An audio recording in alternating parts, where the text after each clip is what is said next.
आदरणीय प्रोफेसर साहब, आदरणीय दादा मंच पर विराजित हैं। ऐसे लोग जो हमारी बात को आगे तक पहुंचाते हैं। कभी प्रदेश के उच्च शिक्षा मंत्री होते थे, आज हमारे आदरणीय मुख्यमंत्री जी हैं। इंदौर में उनका, उज्जैन में उनका निवास है। कभी उनके सामने मैंने एक कविता रखी थी, ये बात आगे तक भी गई और भी परिवर्तन होने बाकी है।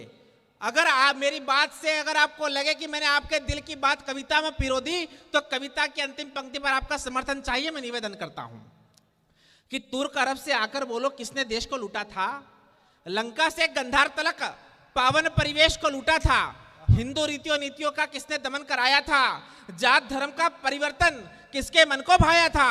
अरे धर्म के आगे कर्म तुम्हारा पूर्ण रूप से झूठा था।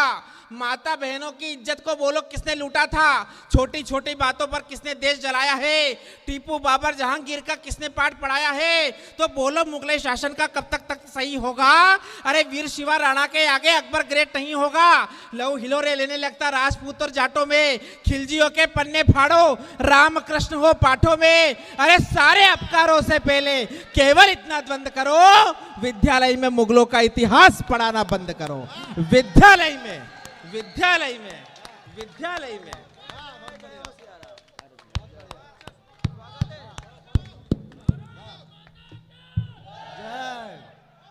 बहुत बढ़िया सोम, जिंदाबाद। चलने दो। विद्यालय में मुगलों का इतिहास पढ़ाना बंद करो। इसी भाव की एक रचना पढ़ता हूँ। कार सेवक पर कविता पढ़ने का मन है क्योंकि देश में जो माहौल चल रहा है, लेकिन मैं निवेदन करता हूं 4 पंक्तियां। 70 सालों की राजनीति हमें साहब सब पता है, बाबर, हुमायूं, औरंगजेब, शाहजहां सब पढ़ाया गया, लेकिन हमें नहीं पता कि राजा दशरथ के पिता का नाम क्या था, क्योंकि हमें पढ़ाया नहीं गया। पृथ्वीराज चौहान के पिता का क्या नाम था, क्योंकि हमें पढ़ाया नहीं गया। मैं निवेदन करना चाहता हूं 70 सालों की राजनीति का जो कलंक है उसे मिटाने का जो प्रयास हो रहा है, आपकी अंतिम पंक्ति पर मुहर लगे। मैं निवेदन करता हूं कि शत्रुओं से युद्ध सदा जीते, किंतु कालिका को वेरियों के मुंड को चढ़ाया ही नहीं गया। बहुत बढ़िया।